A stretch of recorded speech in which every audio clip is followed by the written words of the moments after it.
अगर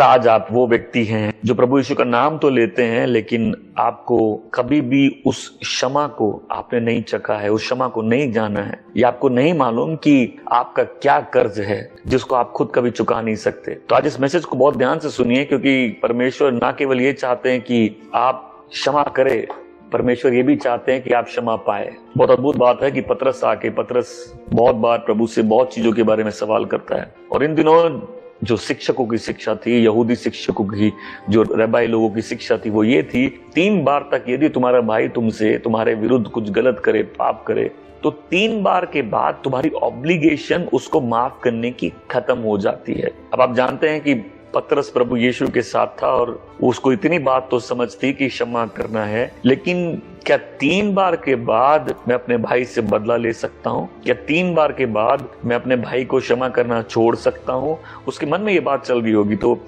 उसने जब सवाल किया, उसने 3 बार की जगह 7 बार बोला। मतलब वो अपने तरफ से जेनरस था। वो बड़ा दिल करके बोलता, क्या प्रभु, अगर मेरा भाई 7 बार मेरे विरुद्ध पाप करे तो क्या मैं उसको माफ करूं? क्या 7 बार के बाद भी ये सब चलता रहेगा? उसको ये मालूम था कि दया दिखानी है, कितनी दिखानी ये नहीं मालूम। और पतरस भी उस जवाब का शायद इंतजार नहीं कर रहा था जो जवाब प्रभु यीशु ने दिया, क्योंकि प्रभु यीशु ने लिमिट हटा दी। बोले मैं तुमसे कहता हूँ 70 गुना 7 बार। इसका मतलब ये नहीं कि 490 बार लिख के गिने और बोले कि नहीं 490 हो गया, अब मैं तुमसे बदला लूंगा या अब मैं तुम्हारे विरुद्ध रहूंगा। नहीं, प्रभु ने साफ कर दिया कि यदि तुम किसी के पाप क्षमा नहीं करोगे तो तुम्हारे पाप क्षमा नहीं किए जाएंगे। बहुत बार लोग प्रभु यीशु को जीवन नहीं दे पाते या पवित्र आत्मा उनके जीवन में इसीलिए नहीं आता है कि वो क्षमा करने के लिए तैयार नहीं। लेकिन अगर आज किसी को मालूम चल जाएगा कि ये जो हिसाब है, जो हमारा हिसाब परमेश्वर के साथ है, वो इतना बेहिसाब है कि उसको कोई चुका नहीं सकता, उसके लिए हमको परमेश्वर की क्षमा चाहिए। अगर आप वो व्यक्ति हैं जिसने वो क्षमा चखी है, तो आपको ये बात मालूम होगी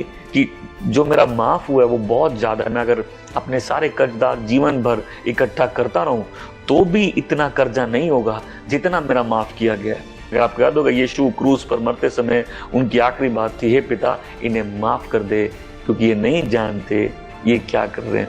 मेरे ख्याल से विश्वासी इस पृथ्वी में ऐसे लोग हैं जिनको अगर मार भी दिया जाए तो भी उनको उन लोगों को माफ करना है जो उनको मारते हैं। मतलब मेरी अनलिमिटेड फॉरगिवनेस हमेशा एक्सटेंडेड रहे उन लोगों को जो मेरे विरुद्ध पाप करें। आपको नहीं मालूम कि लोग कलीसिया आते हैं, चर्च आते हैं, but they are not accountable. वो जवाबदेही उनमें नहीं है। हम जैसा करेंगे हमारा मन, हम जैसे जिएंगे हमारा मन। लेकिन याद रखिए, विश्वासी जवाबदेह व्यक्ति होता है। उसको मालूम है एक जन है जो मुझे देख रहा है, एक जन है जिसके सामने मेरा जीवन है, एक राजा है जिसके सामने पृथ्वी के हर जन को खड़ा होना है और अपने जीवन का हिसाब देना है। और इसलिए जिसको अपने खुद के कर्जों का एहसास नहीं है, उसके लिए शायद क्षमा बहुत कठिन चीज है। लेकिन जिसके खुद के कर्ज उसके सामने है तो वो तय छोटा है। तो उन सबसे तकलीफ पलों में भी उसका अनुग्रह था और याद आया कि नहीं, मैं क्षमा किया गया हूं ताकि मैं क्षमा भी कर सकूं।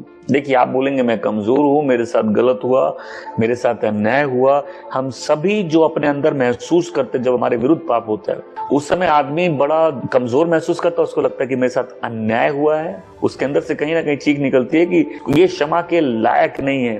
और कई बार विश्वासी भी भूल जाते हैं कि उनको क्षमा मिली है, उनके बहुत बड़े कर्जे माफ हुए। अब परमेश्वर माफ करता है जब हम क्षमा मांगे, लेकिन यहाँ जो वचन हमसे मांगता है, हो सकता है आपके विरुद्ध कोई किसी ने कुछ किया हो जिसने आपसे क्षमा भी नहीं मांगी हो। अब आप बोलेंगे कि जब परमेश्वर बिना माफी मांगे माफ नहीं करता तो मैं क्यों करूं बिना माफी मांगे माफ? इसीलिए कि अगर मैं माफ नहीं करूंगा तो अंत में मेरे से सारी चीजों का हिसाब लिया जाएगा। इसीलिए कि परमेश्वर खाली माफ नहीं करना चाहता, वो अपने जैसा बनाना चाहता है। इसीलिए कि परमेश्वर चाहता है हम याद रखें, अगर हम दूसरों के गुनाहों को पकड़ के रखते हैं तो परमेश्वर हमारे गुनाह पकड़ के रखेगा। तो जब उन लोगों की बात आती है जिन्होंने हमारे विरुद्ध पाप किया, जब कोई अपनी गलती नहीं मानता तो दुख होता है। लेकिन एक विश्वासी को मालूम है कि अगर मेरी क्षमा उसकी माफी के सहारे है तो हो सकता है वो जिंदगी भर माफी नहीं मांगे और मैं जिंदगी भर उसको क्षमा नहीं करूं। परंतु मेरा क्षमा करना उसके आधार पर नहीं है, मेरा क्षमा करना परमेश्वर की दया के आधार पर है। मैं इसलिए फॉरगिव नहीं करूंगा कि उसने माफी मांगी, मैं इसलिए फॉरगिव करूंगा कि मुझसे प्यार किया गया। मैं इसलिए माफ करूंगा क्योंकि मैंने माफी पाई है और मैं उसका मतलब समझता हूँ। और इसीलिए एज अ बिलीवर हम लोग के फॉरगिव करने का रीजन चेंज हो जाता है। We forgive because we are forgiven. Forgiveness आसान नहीं है, लेकिन परमेश्वर का अनुग्रह पर्याप्त है। उसकी दया चखे हुए लोगों के लिए ये आसान हो जाता है, उसकी क्षमता उनके पास आ जाती है, क्योंकि उनको मालूम है मैं परमेश्वर के सामने क्या मुंह दिखाऊंगा। और ये जिम्मेदारी का एहसास कि मैं जवाब दूं परमेश्वर के सामने, और प्रभु का प्रेम ही लोगों को मजबूर करता माफ करने के लिए। क्योंकि अगर कोई क्षमा नहीं करेगा तो वो परमेश्वर की दया से कट जाएगा। लेकिन दुनिया नहीं जानती क्षमा क्या होती है, लेकिन परमेश्वर ने अपने लोगों पर प्रकट किया है क्षमा का मतलब क्या होता है। जब परमेश्वर किसी को क्षमा करता है, उसके मन में उस व्यक्ति के लिए कोई द्वेष नहीं बचता, वो पापों का हिसाब नहीं रखता, वो उसको याद दिला दिला के टॉर्चर नहीं करता। इसलिए कई लोग परमेश्वर की आत्मा को ठेस पहुंचाते हैं, क्षमा नहीं करके वो अपने दिल को कठोर कर लेते हैं, और इसी कारण से कई लोगों के जो प्राण है वो मैले हो जाते हैं, करप्ट हो जाते हैं। एक विश्वासी कैसे जीता? जब वो एक डिसीजन कर ले, एक कॉन्शियस डिसीजन, जान के कि मुझे अपने दिल में अपने पूरे जीवन भर किसी व्यक्ति के विरुद्ध कोई मैल नहीं रखनी, इसके बावजूद कि उसने मेरे साथ क्या किया, क्योंकि परमेश्वर ने मुझे क्षमा किया है मैं भी क्षमा करूंगा।